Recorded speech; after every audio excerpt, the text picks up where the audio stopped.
Hello and welcome to another live stream from Sustenance and Covering on the channel you need to not only survive the current apocalypse, but actually enjoy it.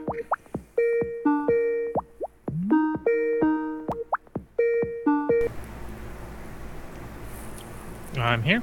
Yeah, that's good. We need to figure out another way to do this where I don't have that noise at the beginning of the video. All right, well anyways, let me see, what do I look like on here? Make sure I got my camera lined up. Yeah, that looks okay. All right, well, as I was saying, hello and welcome to another live stream from the only YouTube channel you need to not only survive the current apocalypse, but actually enjoy it. And today's video, or today's live stream, is not going to start the way it normally does, because today when I went to get the next chapter in my new book to read to y'all, I realized that I don't have no next chapters. It's done. I'm at the end of my work, and it may be a while before we get back to it.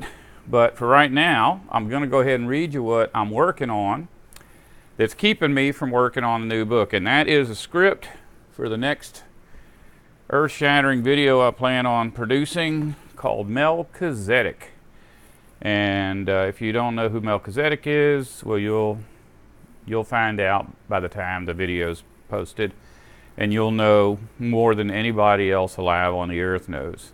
But anyways, we'll go ahead and get started. Hello and welcome to another video from the only source of information that you need to not only survive the current apocalypse, but actually enjoy it. And today's video is going to be about Melchizedek, one of the most enigmatic figures in the entire Bible. And just so you know, I don't know if the way I pronounce it is right. It's not. It seems like it's right, but in the churches they always say like Melchizedek or Melchizedek. So I may use all of them before we get through this. Understanding Melchizedek's role in the Bible is going to be key to understanding one of the most important aspects of God's promises to one day rescue mankind and restore our earth to the original pristine paradise that it once was. One of the biggest obstacles that we face in trying to determine who Melchizedek is and what he represents is our exposure to Satan's propaganda system. All civilizations throughout all of human history have been under the control of Satan. The three primary systems that have defined every civilized culture from the beginning of time all the way to our day have been the governmental system. Okay, Ala Toledo, are you there? Yep, I'm here. Yeah, I just got some kind of a message here. Since you're the computer whiz, it said dropped frames, your stream may not work properly. Well, it looks okay right now. Just keep going. Okay, well, if you see something go wrong, just let me know. Okay. All right. All civilizations throughout all of human history have been under the control of Satan. The three primary systems that have defined every civilized culture from the beginning of time all the way to our day have been the governmental system, economic system, and religious system, a large part of which is represented by traditional religions, but would also include such things as the religion of science and the networks.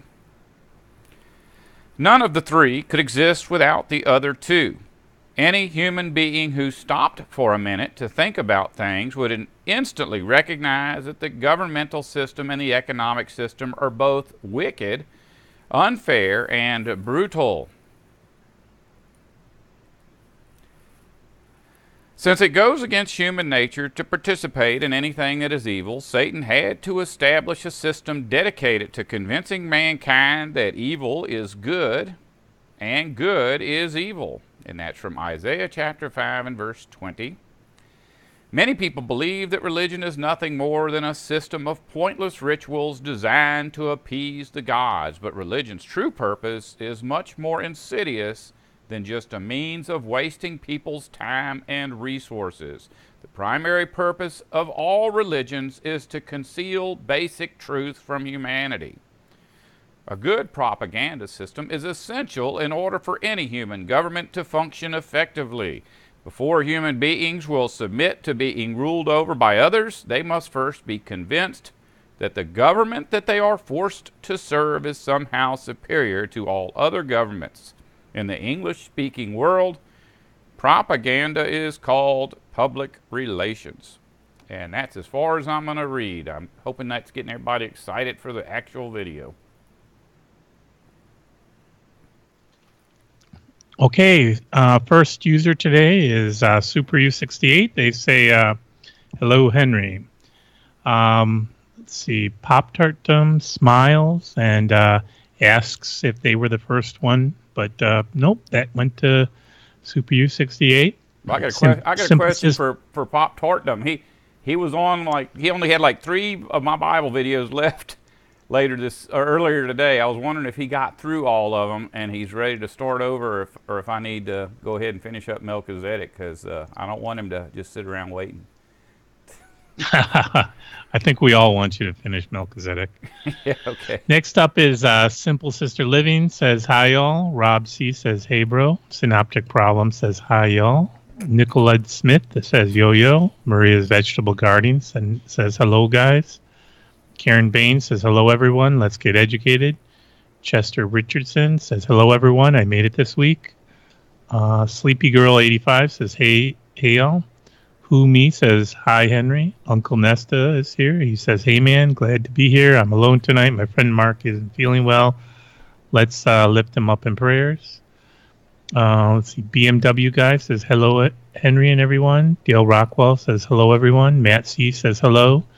A Chain of Hills says good evening everyone here in Indiana under a severe thunderstorm warning and flood watch. Love it.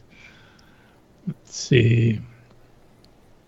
I think that is it for hello. Oh, then Rick Baylord says hello, and Patricia Riberek says hello. Let's see. Uncle Nesta comes with the first question. He says, "My question tonight is if Revelation 19:20 and Revelation 20:10 say what they say, how can you say you don't know Satan does not get into heaven?" I guess this is a continuation from last week. Yeah, I don't know I don't have the verses off the top of my head. I guess it's I know Genesis 1:1. That got that one down. Well, I think it's from the whole idea that Satan could get back into heaven. I don't. That doesn't sound familiar. I know it says there that he's cast into the fire that never goes out. The beast is cast into the fire. The death is cast into the fire. Hades is cast into the fire. And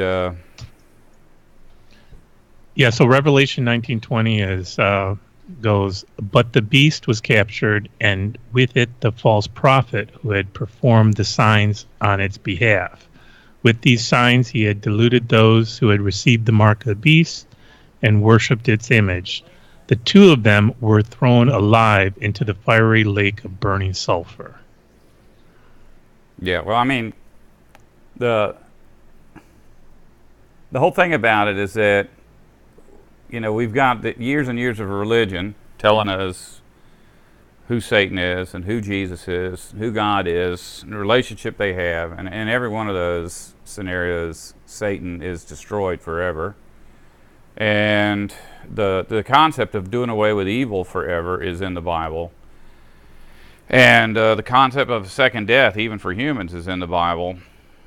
But there's also there's going to be a resurrection of the righteous and the wicked. And there's going to be a second resurrection, and for me to say who gets in and who doesn't get in is, I'm not going to say because I don't know, but I do know that the story of the prodigal son is about the relationship between Jesus and Satan, and in the end, Satan is welcomed back into the family. And it doesn't say he goes to heaven, but like I said, heaven is where the birds fly, so all the planets are in heaven. So if Satan is put back on whatever planet he came from, or if Satan goes to the planet where all of these raptured people are going to end up, I don't know.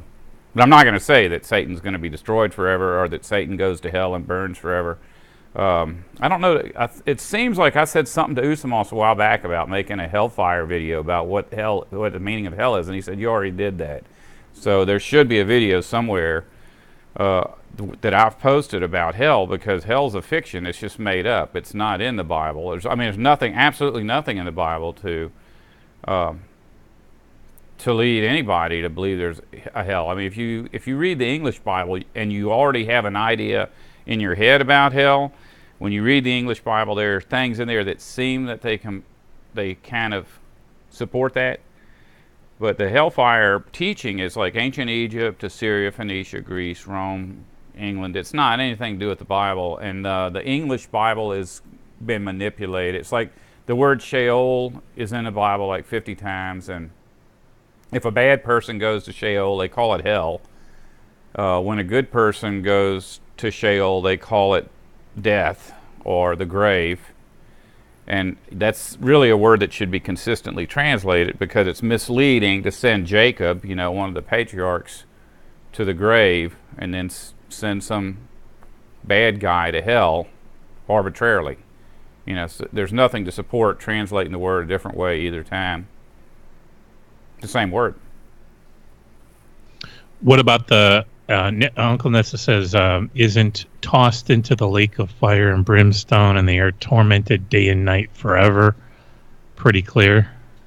Well, if you read Book of Revelation, every verse in there is about celestial phenomenon. And I've made quite a few videos where I talk about the sun and the moon and the earth going back into conjunction, and about the planets returning to their orbits, and about the 144,000 angels being the 144,000 days in the original solstice cycle, as is recorded on the Egyptian calendar, the Babylonian calendar, the Israel calendar, the Mayan, Aztec, Incan calendars. All of those calendars were based on cycles of 400. Even when Abraham was going into the promised land, God said, I'm going to make a great nation out of you. And in our English Bibles it said, but they'll be enslaved for 400 years. Well, there's nowhere in the Bible do the Israelites ever get enslaved for 400 years. They go to Egypt, they are enslaved, but it's not for anything near 400 years. So that 400 years, I went and looked at it. It doesn't say they'll be enslaved for 400 years. It's that they will be enslaved by the 400-year calendar cycle. So the teaching that that Revelation is about earthly things, or about actual people, isn't true. It's not about that. It's about celestial phenomena. It's about timing, restoring the timing of the planets, the stars, the earth and the moon. Now there is the concept of as above so below, but the false prophet and the dragon, those are the constellations, Draco, and what was the other one? But there's a bunch of constellations that have the exact same names in original Greek of all of the characters in the book of Revelation.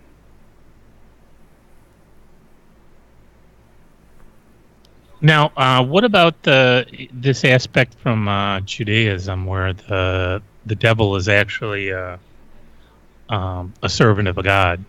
I mean, would God send his servant into a lake of fire?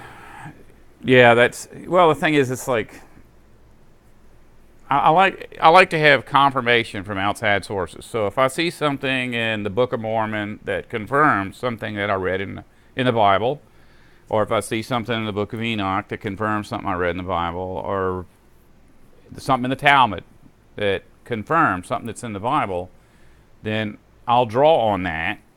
But I'm not going to go get a Talmud or a Book of Mormon and base my beliefs on that and then go looking for backing in the Bible. It doesn't work that way. The Bible is a really unusual book, and that it puts all this stuff together in a way that no other book does. If you've ever picked up a Talmud and read it, you may get some inspiration from it, or any of these books. The Book of Enoch, a lot of people are inspired by Enoch because there's a lot of truth in it. And I think that if we were to go back in history, we'd find out that some of the Book of Enoch actually was written thousands of years ago.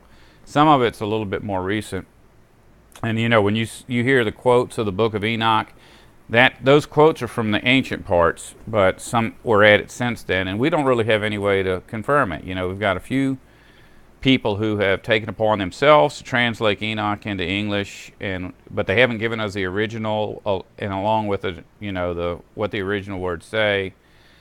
And so, you may get something out of reading all these thousands of different ancient books that exist out there, but you really need to use the Bible as your anchor, and just use those other books for confirmation, not the other way around.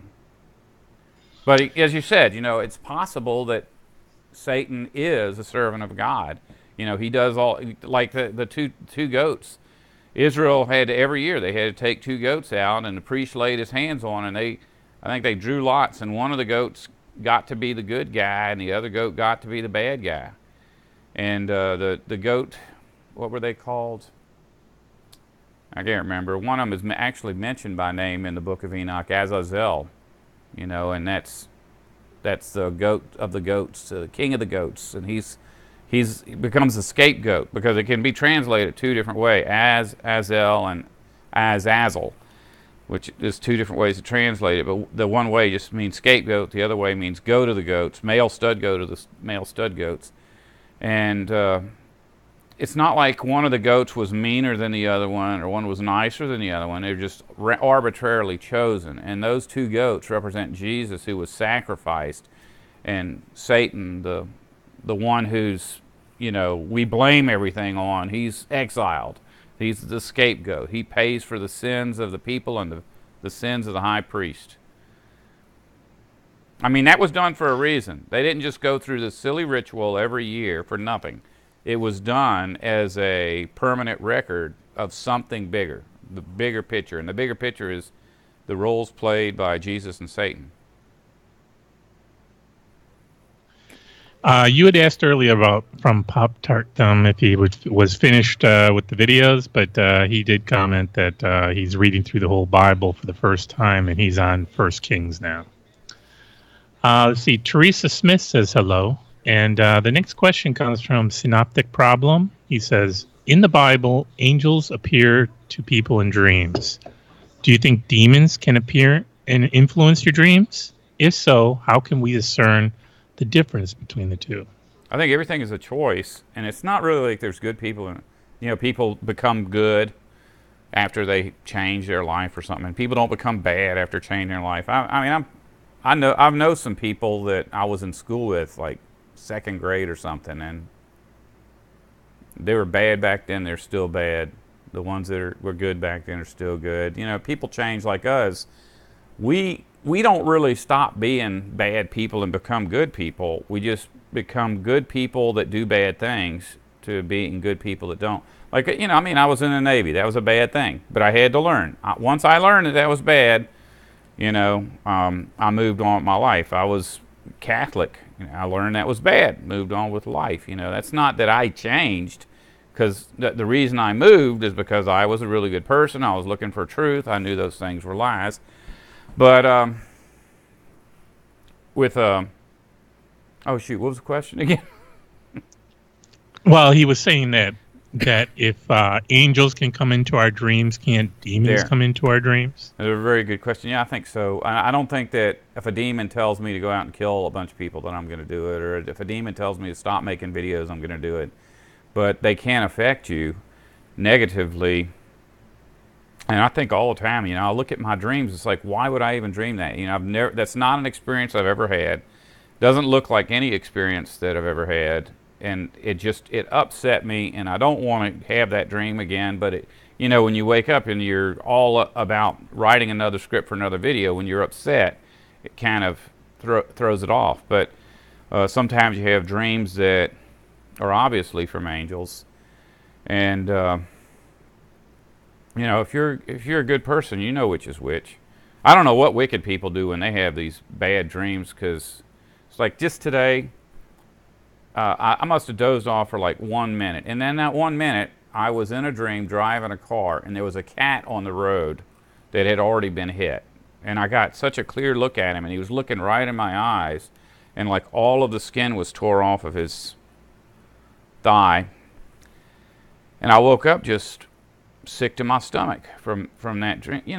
not really, I was upset. I was really upset from that dream. It took me a while to wake up. Once I was awake, then I was over it, because I know that's the way I'm going to dream all the time. But, you know, it's understandable when you're a kid and you wake up screaming and crying. But, yeah, I guess I think they can. I mean, the world that we live in is filled with the Holy Spirit, you know, the set apart spirit. But the Bible repeatedly talks about the unclean spirit. That's the spirit that's not set apart. And if the world is filled with that too, you know, however the Holy Spirit can affect you, the unholy spirit can affect you too, I think. Matt C. comes up with the next question, says, I came out of Christianity to a messianic Hebrew roots point of view, and I came across your videos. In your point of view, do you believe the laws in the Torah are invalid? Yeah, they were there for a reason. I mean, I did a video a while back. Oh, I wish you know, people in Europe are on a different time schedule than us, and Usamos is always good at telling me exactly what the name of every video I do is. But there was one that I did, and it wasn't too long ago. It was within a year, and it may have been the Ten Commandments. I'll try to find it after the video if somebody reminds me. But I talked about how we got those and what they mean. And in the video, God brings the Israelites out of Egypt. He rescues them, and it doesn't tell us how much time passed, but an amount of time passes that he allows these people to work out whatever goofy stuff they're doing, and he gets them to agree to enter into a covenant with him to return to natural law. That's eat food, drink water, get plenty of rest, reproduce offspring, make sure nothing bad happens to the forest. That was what was told to Adam when he created him. And they agreed. They said, oh, yeah, we'll do that. And God's like, do you, for sure, are you certain this is what you want? And they said, yeah, absolutely, you know, we'd like that. So on the way down, Moses is hearing music, and when he gets close enough, he can see these folks doing acts of worship to a golden calf. And so Moses breaks those Ten Commandments. Well, the Ten Commandments were written with God's own finger. Clearly says that in Hebrew. Now, in our English Bibles, it says that too, but then in our English Bibles later, when Moses goes up to get the second set of laws, God refuses to write any of it. He won't write any of it, but in the English Bible, it sounds like he wrote the Ten Commandments, but he made Moses write the other 600, because God didn't want anything to do with them. And so he brought those 600 laws down. And in our English Bibles, it sounds kind of fishy, the rest of the story. And if you go to church, they're going to tell you that what happened is all the bad guys got killed. That's not what happened. Moses comes down and he said, I've got this covenant. It's not natural law, it's a religious law, but if you're going to have a religious law, you got to have a priesthood. Is there anybody out there that's willing to be priest to enforce this law? And the Levite stepped forward and he said, okay, if you want to enforce the law, in order to enforce the law, you have to engage in ritual human sacrifice. Are you willing? And the Levite said, yes, we are. And they went out and they grabbed 3,000 of their children and their brothers, and they made blood sacrifices that day. And that's how they initiated that covenant law.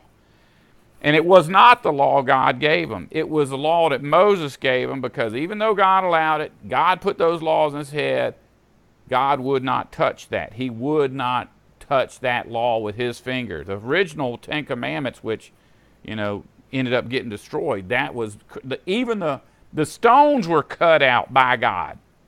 But when Moses went back up, the very first thing God says is, you cut your own stones out. And so it's very obvious that that law was not the law that God wanted. And then later, in another one of the books, God comes down and says, you know, I gave these people the good law. And he starts enumerating, and he says, I don't remember if it was a Sabbath or, you know, love your God with all your heart, one of those. And he said, but I also gave you the impossible law, the law that no man can live by. And it said in there, and that's the law that we initiated with the ritual human sacrifices of your children.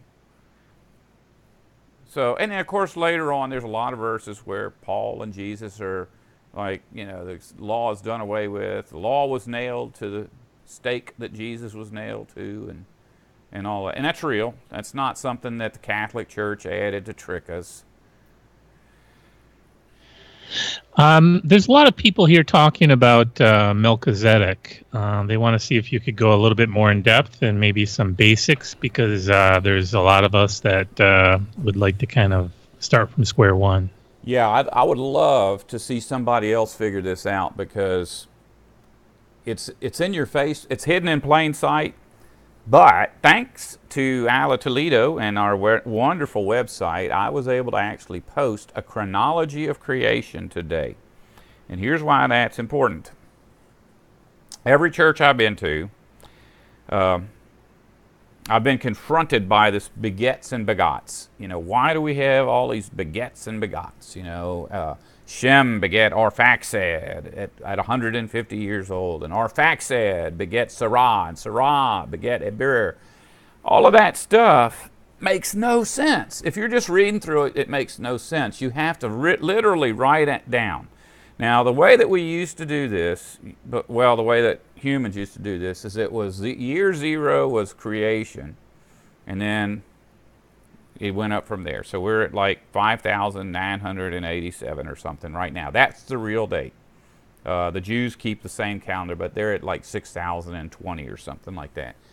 But anyway, one of the things that always bothered was trying to figure out who Melchizedek is. And I thought, well, the first thing I got to do is I got to figure out when Abraham was able to conquer the 4 kings who had come out of Babylon, because on that day he met Melchizedek. So what I need to do is figure out what day that was and figure out who was alive on that day.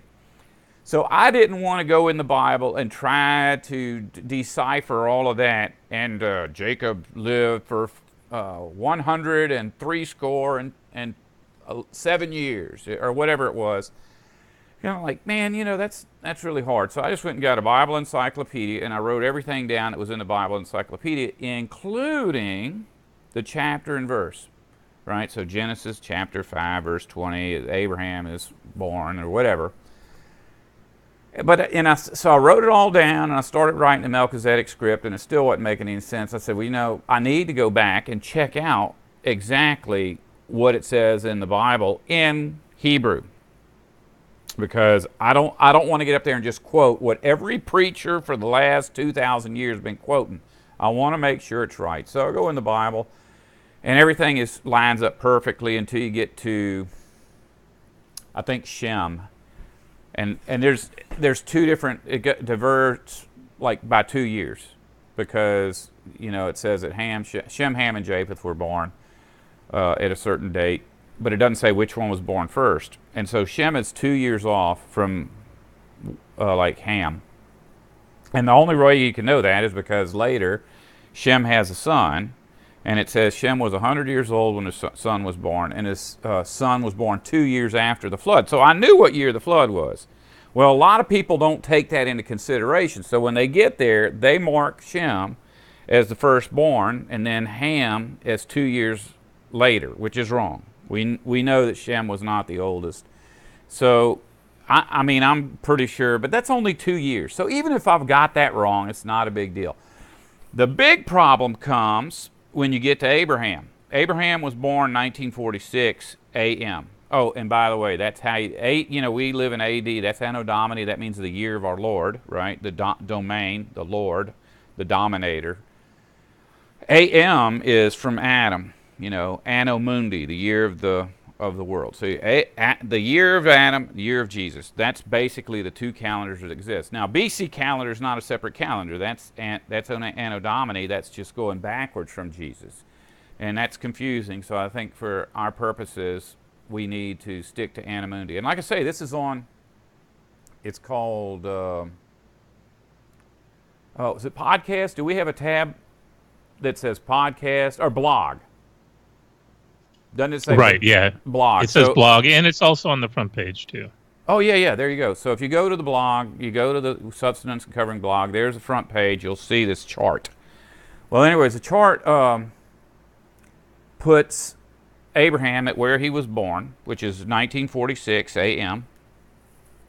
Every Bible encyclopedia I have ever read, every article about Abraham, everything that is produced by any of the churches, it puts Abraham at 2008. You know, that's a long way off. That's 61 years, right? Difference. And it doesn't seem, you know, when you got guys living to be 1,000 years old, almost 1,000 years old, then you're going to have, you know, hundreds of years, so that 60 years is not that big of a deal, right? Well, wrong. Because we're trying to figure out when Abraham was born, who was still alive, and who was still alive when he entered the promised land, and who was still alive when he died, who was still alive when his son was born, because we can narrow this time period down because we know that when Abraham went after these guys, his son hadn't been born yet, right? We know he had entered the promised land, which was 75 years after his birth. Now, this is the shocker. This is the reason the churches do this. They want you to not understand what Genesis is about. They want you to think there's a story of a tower where people get their languages confused. They want you to understand that Abraham met Melchizedek. They want you to understand that there are lists of Bible characters with their dates, and that's separate. They want you to understand that all of these are Bible stories. Even as children, we're presented with this as Bible stories. It's not Bible stories, it's Bible story. Because the Tower of Babel, Abraham meeting Melchizedek, all of that happened at the same time. And here's why it's important to know the real date of Abraham's birth. And I can confirm this. You know, I got done. I'm like, there must be somebody somewhere on this earth that knows what I know. There's no way in the world the churches can hide this from 2,000 years and nobody stumble upon it. So I just typed in 1946 AM, Abraham's birth, and it brought me to the Quran. The Holy Quran of the Muslim people has it right. They're the only ones that have it right. Every other church on earth completely ignores it. When Abraham was born, this is going to shock you. We're supposed to believe that all this stuff had already took place. You know, everybody had died. He was out there and he was in the promised land and there were a bunch of wicked people, but everybody, that all his grandparents, parents, great-grandparents were dead. It's not true. When Abraham was born, you know who was alive? Everybody. When Abraham was born, from the time of the flood until his birth, not a single human earthwide had ever died. Noah was still alive. Shem, Ham, Japheth, and Canaan were still alive. All of their kids were still alive. All their grandkids were still alive. All their great-grandkids. Noah was Abraham's great-great-great-great-great-great-great-grandfather. He was still alive on the earth. He was the king of the earth according to natural law. Honor your mother and your father. That word honor is used for, like, the kings of the earth. Solomon, honor the kings. You know, even the waves and the wind honored Jesus as the ruler of them. And so that's what honor your father and your mother mean. That means that any artificial hierarchy, presidents, kings, popes, prime ministers, all of that stuff is antichrist. It's against God. God's law is you honor your mother and your father, not a politician. When Abraham was born, Noah was still alive on the earth. Abraham was called out of Ur to enter the promised land because Noah died and they needed someone to go in there and take over. That's a big deal. And the churches are lying to us about it. That's the whole thing. So Who Me chimes in and says, isn't Melchizedek a pre-incarnate Christ? We're going to have to wait for part 1 is going to be identifying Melchizedek, because it's going to be 2.5 hours. And so I'm not going to post a 2.5 hour video. So it may even be a 3-parter. But part 1 is going to be identifying Melchizedek. And part 2 is going to be why is Melchizedek important to understanding Christ's role. Simple Sister Living says the Apocrypha and the And Enoch mentions that Abraham was taught by both Noah and Shem. So There you thereby go. confirm- I'm sure the churches, because that's the Catholics. Well, I don't know about Enoch. No one accepts that. It's not in any deuterocanonical books or apocryphal books. I mean, it is, but it's not accepted. When the Greeks conquered, when what's the guy's name? Alexander the Great marched in to Israel, to Jerusalem. They opened the doors for him because they said, well, we've got this prophecy here about you, and we knew you were coming. It's pointless for us to fight against you because the Bible says you're going to conquer us, and that's a true story in Josephus. But it makes sense too because the Bible does talk about him entering the Promised Land. But when he entered the Promised Land and took over, he took over the nation, but he also took over the temple, and he took over the Bible. It was his job to be the defender of the faith for the Jews. And when the Jews eventually stopped speaking Hebrew, they had to accept the Greek Bible. The Greek Bible, called the Septuagint, was produced by I don't know, it was the Euclideans, or one of his generals took over Egypt. That's where the Bible came out of. And they added all those apocryphal books. They didn't at that time, they weren't just messing around with the translation. They translated the Bible perfectly, but in the process, they added a whole bunch of books about patriotism and, social justice and social, your responsibilities to the nation. And so a lot of those apocryphal books are very obviously not even part of anything Hebrew. They were completely Greek. But it doesn't mean that they're all wrong, because they were written thousands of years ago, and they were certainly going to be, the people that lived at that time had to believe the story, so it had to be based on something. But I knew, as far as Enoch, I don't know that they would care about that, but if it's in the Apocrypha, the Catholics are probably going, well, maybe Abraham was a ghost. Yeah, the ghost of Abraham is, or not Abraham, Noah. The ghost of Noah taught Abraham. Like I say, the Muslims got it right. I'm not going to tell you to dedicate your life to the Holy Quran or join the Nation of Islam. They're just at war with Christians. They're not really. That's the only purpose they serve right now, is being the other team. They're not really the defenders of the faith or anything. Going back to the discussion about the Ten Commandments and Moses breaking them and having to write them himself the second time, Dale Rockwell asks, how do we know the original 10 if they were destroyed? Well, it says in the Bible, it specifically says that he wrote the original 10 again, and so it'd be the same ones. I mean, unless the Bible's lying. The Bible says that even though the first 10 were destroyed, that he had Moses to write the original 10 again. They're not really commandments. They're basically it's called the 10 words, I think. Maybe the 10 logos, 10 logic. I'll have to look into that.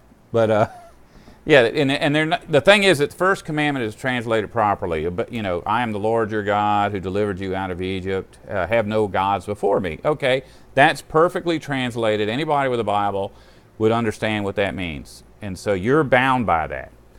But then the next commandments, like thou shalt not steal, people understand. Thou shalt not steal means don't hold up a bank. That would qualify. But the way it's actually worded in Hebrew is you are not to carry away. You're not to move things. So if you eat an apple, the farthest you could take that apple is however far it took before you had to go to the bathroom. You couldn't put it in a box and take it across. But see, people don't see the economic system as breaking a commandment, which it does. But it's just stealing. And in fact, a lot of stealing is like, if you don't pay your taxes, you're stealing from the government. So if you obey all of the commandments as they're presented in English, you're actually more likely to be worshiping the God of civilization than you are worshiping the Creator God. Couple of more hellos. Katie Cooks and Crafts says, I made it a little late. The Learning Homesteaders says, evening, folks. Evening, Henry. Next question comes from a chain of hills. They're asking, what is your opinion on out-of-body experiences? If somebody tells me they had an out-of-body experience, I say, okay. See, I haven't had one, so I'm not going to tell you. I'm not going to tell you they're real. And even if I told you they were real, I wouldn't say they were real. If I had an out-of-body experience, I would say, I think I had an out-of-body. I know I had an out-of-body experience. I'm not telling you to believe it. I'm just telling you that's what I believe. Because there's a lot of things people tell me they saw, and over the years I've just brushed them off and said, yeah, right. But then later you have the same experience, or you see the same thing that people say they saw, and then you feel stupid for doubting them. Let me tell you something. I was watching one of these shows the other night about UFOs, and these people were describing these lights that didn't look right. And in the conversation, this one guy is saying, I looked and I thought, well, maybe those are planets. But they were moving. And they were moving together, and they were moving in an odd way. And the police got a whole bunch of calls about these planets that were moving the wrong. And they were too bright to be planets. And then as they were moving, they were changing colors. And to me, if I saw something like that, right, I would just say, I saw two lights in the sky moving back and forth. If somebody says, well, was it a UFO? I was like, well, it was unidentified. Do you think it came from another galaxy? It was two lights. How am I going to tell you where they came from? All I could tell you is I saw two lights. Well, the reality is, maybe 3 years ago, when I was already studying this astronomy and stuff, I was always like keeping my eyes up in the sky for anything odd. And you see fallen stars and you think, wow, that's cool. I saw a fallen star. Or even when you see, like one time I saw all the planets lined up in a row, but they're not moving, they're just sitting there. It's very, very rare that all 5 of them are in the sky where you can see them at the same time, and even rarer to be awake when that happens. But I was going down the interstate at night, cars on both sides, and I saw 2 bright lights up there. And they were both kind of moving together, and then one shot off this way, and then they went back, and I pulled over and got out of the car to see what that was. And I saw what it was, some lights. To this day, I don't know if it was spaceships or helicopters or what did they say on Men in Black? A weather balloon mixed with swamp gas. I don't know. I just saw lights. So if I was to make fun of somebody that was emotionally moved by seeing some lights, then it would be wrong, because I was emotionally moved when I saw that. It was a little shocking, but I'm not going to tell you that was space aliens or top secret aircraft or weather balloons or anything, because I don't know. I don't know what it was. I saw some lights.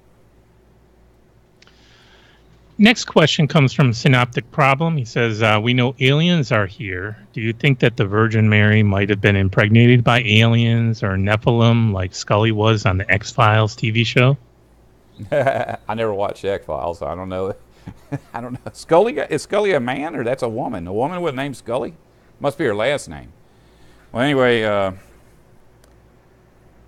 obviously the virgin birth thing was a response from, it doesn't take a genius to figure out who the good guys and the bad guys are in the Bible, right? The bad gods, they come here, they make people establish a religion, they make people set up an economy, they have a governmental system with kings, and they have wars, and they build palaces, and they cut down trees, and they kill animals, and they do all that stuff. Jesus comes along, he's completely different from those guys, but his birth is basically identical to the births of the Nephilim. And I was just talking about Alexander the Great. I don't know, Usamos has been like writing this thing. It's like a book about the I can't think of the name of her. She's mentioned in the Bible. It's the oracle at one of those cities. And Alexander the Great, when he was conquering the world, he went to see that oracle who's written about. And see, Alexander the Great was here like 600 years before Jesus, but Jesus spoke about the oracle, or Paul spoke about the oracle, Luke spoke about the oracle in the New Testament 600 years later. There is just too much weird stuff about Alexander the Great to not be true. He supposedly was born of a virgin birth. His father, Philip, which means lover of horses, that's like Philip the Apostle, Philip goes into his wife on their honeymoon, and she's laying in bed with a huge serpent, and it scares him. So he leaves, and then his wife never wants to have sex with him. And so that was a big question. You know, all these historians, Alexander himself left written records for his entire 30 years, he was alive, 32 years, of wondering if he was the son of Zeus. And when he entered Alexandria, which is where the people that took over the Bible, he went to the temple of Amun, you know, Amun-Ra. And the priest came out, and the priest had been practicing his Greek so he could greet Alexander. And he says, "Welcome, my son." But his Greek was so messed up that what he ended up saying was, "It is the son of Osiris," or Zeus, son of Zeus. And all his soldiers heard it, and they were shocked.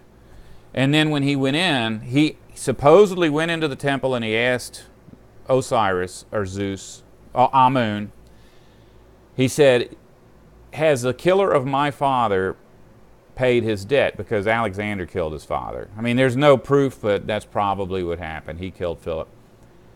And the guy said, "Philip was not your father, Zeus was. So you don't have to worry about it. You did not kill your father." And, you know, I mean, the whole thing, the virgin birth, and he was a conqueror. He was a Nephilim. He's obviously, this is like the most evil human that's ever lived on the planet, and to this day, people love him. You know, he killed thousands, millions. Back in the day when they didn't have 1 million people on the earth, he was killing millions. You know, this is a vile, cruel dude that most of his combat was miraculous. He'd go in with a small force and kill 10 times as many folks as what he had with him. I just went on a rant. No, that was good. And this kind of ties in as Great Bay 1961 says, "Do you think the Nephilim are in actuality Cain's sons and not supernatural?" I don't know how all that works. You know, if you read the opening books of the Bible, the angels are always in the flesh. You know, they're having sex, they're eating groceries, walking around with people. And then when you get to Jesus' days, he's, you know, taking invisible spirits out of humans. But, you know, you think, well, for us, the story should be consistent, right? So maybe something's figurative. Maybe the ancient stories where they're in flesh is actually humans that are inhabited by angels, wicked angels, good angels. It doesn't make a difference. That's one of the things we'll have to find out when we get there. You know, after this is all over with, those folks will be resurrected that were there, that lived it. You know, if the angels, you know, when it says in the Bible, Jesus is going to come like a shepherd to separate the sheep from the goats, two different species, it doesn't really say that. It says he's separating the male stud goats from his flock, and the flock would be made up of sheep and goats. So it's obviously some angels will be left here, and at least a lot of humans will be left here, maybe all humans, and those other angels will be gone. But we'll be able to talk to angels. I believe that after the resurrection, the natural, like the story of the Tower of Babylon, that happened when Noah died. So can you imagine after the resurrection, when Noah's resurrected, and when Adam's resurrected, and every human that's ever lived is resurrected, that whatever communication we lost at the death of those patriarchs should come back, right? And we'll be able to talk to anybody, humans or angels. You know, that speaking in tongues thing, Paul addressed it at one point. He said, "What good does it do me if I speak the language of angels?" So that, I mean, there is a reference to the language of angels and about humans being able to do it. So why would we talk to angels if we aren't going to be in contact with them? Just reasoning, that's logic. Just reasoning on what's in the Bible without going too far. Joe Mama kind of asked a question about something you said. Couldn't born of a virgin simply mean born of one who conceived before her first period, like on the first ovulation? You could. It would be one of the things. Now that I got that in my head, the next time I'm looking at those verses, I'll be looking those words up. But it sounds like it really sounds like when, and that is possible because people did get married or have sex. They didn't have laws against having sex before 18 or something back then. People didn't even think about it. That's a social thing that's been created in recent days. Didn't exist back then. But Mary may have been 10 or 12 years old when she went to live with Joseph, and she may have been pregnant when she went to live with him. I mean, we don't know. But it doesn't sound like that. From the things I've read already, because this comes up every now and then, and I'll go look because somebody will give me an idea, and I'll think, well, let me check it out. But it just seems to me that Mary was a virgin, and it actually seems like there's a verse somewhere that says Joseph didn't have sex with her until after she gave birth. He never had sex with her until after she gave birth, so that would kind of preclude that. But then again, you know, the Empire has given us an English Bible that isn't quite perfect. So I don't know. But you know, I got a Catholic Bible out here. It's the St. Joseph Bible. It's one of my favorite Bibles just because of the pictures. But it's like when you first open it up, it says, this is a St. Joseph Bible dedicated to St. Joseph. And it says, here are the 12 prayers of St. Joseph or something like that. Oh, St. Joseph, thank you for protecting Mary while she was pregnant with Jesus. And oh, St. Joseph, thank you for restraining your lust and spending a life abstaining from sex so that you would never pollute Mary with your seed. So it's like a Catholic teaching that Mary never had sex. You know, it's not that she didn't have sex before Jesus was born, but even after Jesus was born, her womb could not be polluted with, you know, the horrific demonic act of procreation. But there are scriptures in that St. Joseph Bible about Jesus' brother Jude and James. You know, those are the guys that wrote. If you ever read the book of Jude or the book of James, that are letters from Jude and James, that's not Judas the apostle or the other Judas, and it's not James the apostle, the brother of John. It very clearly says that this James and Judas are brothers. And, you know, the James and Judas apostles were not brothers, but Jesus' brothers would have been brothers. So he had brothers and sisters. Said he had plenty of brothers and sisters. And they were not born by virgin birth. A couple final hellos. Cass Adept says, hello, everyone. And the PC Truck Rebuild, Repair, Repurpose says, hello, Henry. Next question comes from Suze J. They ask, do you take a day of rest or a Sabbath? I've been trying ever since 1962.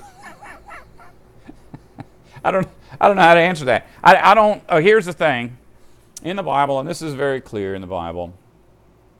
Okay, the words. Here's the words for Satan. The word for Satan, okay, is the same as where we get our word Saturn. Right? Saturn is where we get our word Saturn day.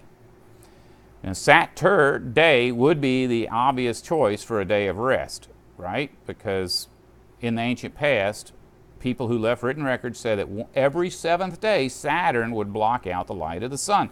I'm not the guy that wrote it, I'm just telling you it's there. Now, Saturn obviously is not blocking out the light of the sun now, and in fact, it's not even between the Earth and the sun. It's way out in deep space, which was explained in almost all of the prophets right around the Babylonian conquest said that God was changing times and seasons. Now, when the Jews were really just when God was done with them, when he was just so sick of what they were doing, he said, I am sick of your star gods and the way you worship them, or something like that. If you look up star god in the Bible, it'll bring you there. Well, if you look up the original Hebrew, it doesn't say star god, it says the Kayun something. And everybody who has ever translated an ancient book knows that Kayun is Saturn. So, and what it's saying is your Sabbath is nothing more than Saturn worship. So the Jews, after the planets were disturbed, and there was no more sun being blocked out every seventh day. The Jews did not have any way of knowing what day was the Sabbath anymore. God did that on purpose, and when he did it, he He made a point of telling them.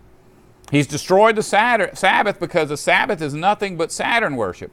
Now, the Sabbath they had before, when God gave the Ten Commandments, the sun and the earth and the moon were in conjunction. So when they had the sun being blocked out by Saturn, it was a natural law for people to rest during that period of darkness. Once that Saturn was put out of the way, then there's no way of knowing when the Sabbath is. Now, do I rest? I try to rest every day, but, my life is based on what am I forced to do. It ain't like, oh, I refuse to help you today because it's my sacred. I'm not into that. I'm not into religion at all.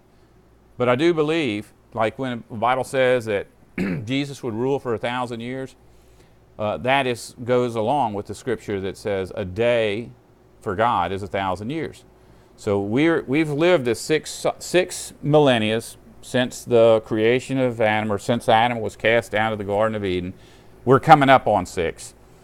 When 6 ends, 7 begins. And like the Bible says in the book of in the Ten Commandments, I command you, or whatever, to keep the Sabbath holy, to keep the Sabbath holy. Remember the Sabbath, because in 6 days I created the earth, and on the 7th day I rested. And remember the Sabbath to keep it holy. Well, there were Sabbath days. That's once every 7 days. That's Sabbath day. Then you had Sabbath years. Once every 7 years was a Sabbath year, which we call a sabbatical. Then every 7 sabbaticals would lead to what we call the Jubilee. That's a 49-year cycle where you have a 2-year rest. And then with millennial Sabbaths, every 6 millennial, you have to rest for the 7th millennial. That's the rest day. When Jesus returns, we will be forced. Anyone who does not observe that 1,000-year Sabbath during Jesus' reign will suffer the consequences of breaking God's natural law. Dale Rockwell makes a quick comment saying that Jesus was the oldest of the children. Yeah, he sure would be. He'd have to be. He can't have kids and then go back to being a virgin. Okay, next question comes from a chain of hills. So, who would be the king today according to natural law? Is there a written history of the bloodline anywhere? Well, if you no, that's it is if you're into religion, you can figure that out, but there isn't any actual, even by the time of Jesus, that's why Jesus' lineage was recorded, because after Jesus there was nothing. If you look at all of the people who have ever ruled over Israel, they followed that line. If you go back to Adam, then Seth, and then whoever, you get to Noah, and then it's Shem, and then Arphaxad, and then Sarah, and Eber. Oh, by the way, if you read that list, when you get to Eber, that's actually the Hebrew word, Eber, which we translate as Hebrew. The word for Hebrew, when it calls Abraham the Hebrew, it's calling him Abraham the Eber. Because Eber is in the table of Kings, which I think is like Genesis chapter 5, I think is the table of Kings. But anyways, you'll get all the way down. This is a really cool thing that I guess I should share. Yeah, we're running out of time, but I'm going to share this, is that when you get to David, remember the first king of Israel was Saul. He was not in that line. He was not a son of Noah, son of Shem, son of Abraham, Isaac, and Jacob. He was, what was he? He was some other tribe. But when you get to David, it says over and over again, God has chosen David. Now, if you read the Bible, obviously God chose Saul, right? But no, it's worded in a way that makes it seem as if God chose Saul. But what it is, the people chose Saul to be their king, because it says everybody loved him. They all wanted him to be king. He was a full head taller than anybody else in Israel, and so God allowed it. But Saul was not in that line. David was. Well, if you go look at Jesus and his lineage, right? His lineage, according to his mother's side, which he came from his mother. He did not come from Joseph. By flesh, he came from his mother. His father was God. And it says that in the Bible, his father was God. But according to the lineage, Jesus was a king in line of David, because David's son Solomon, and after Solomon was whatever that guy's name was, all of the line of kings, you go down, and that leads straight to Joseph, which is, those are the kings that were chosen. But Solomon was not chosen by God. Solomon was David's son, but David had another son. I can't remember. I think it may be Nathan.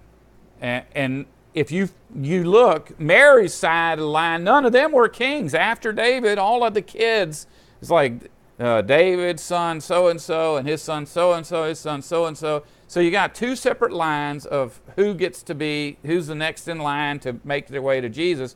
And people that hate God or hate the Bible, hate truth, they'll tell you, well, see there, that's a lie. The Bible contradicts itself. It doesn't contradict itself. It's following the same exact family line, but it's following Joseph's line, the fleshly line, which is based on all of those fleshly kings that were chosen by people.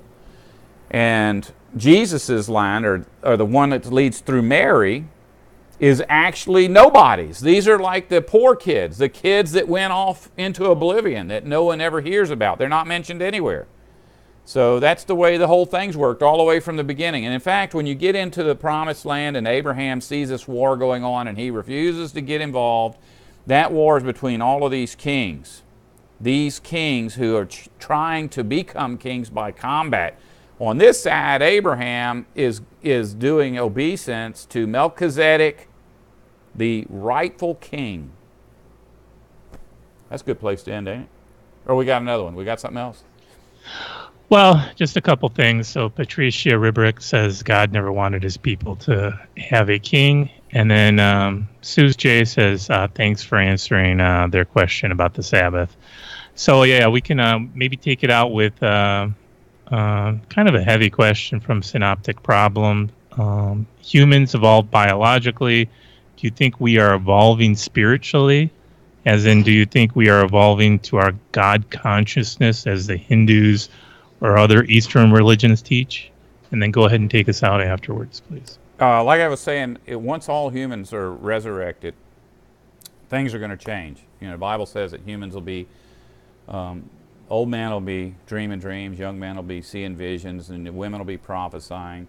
And that all starts to take place around the time of the resurrection. But I think maybe the closer we get, the more people are going to start waking up, because we're living at a time when people are starting to reject what's normal.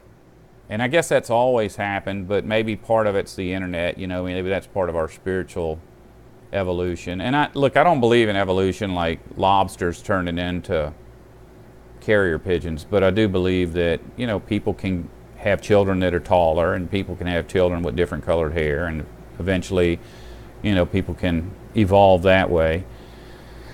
And other animals, that maybe can evolve to be able to live in colder climates or wetter climates. But anyway, I'm not going to take sides with any religious belief as to just say, yeah, that's a fact, or I'll say could be, because all religions are an expression of somewhere's spirituality, and a lot of times that's true. So I hope that answered the question. I hope that everybody enjoyed our podcast today, and or our live stream today, and I hope that you'll come back next week and listen in on another podcast. And as always, if you don't want to survive, don't listen to me.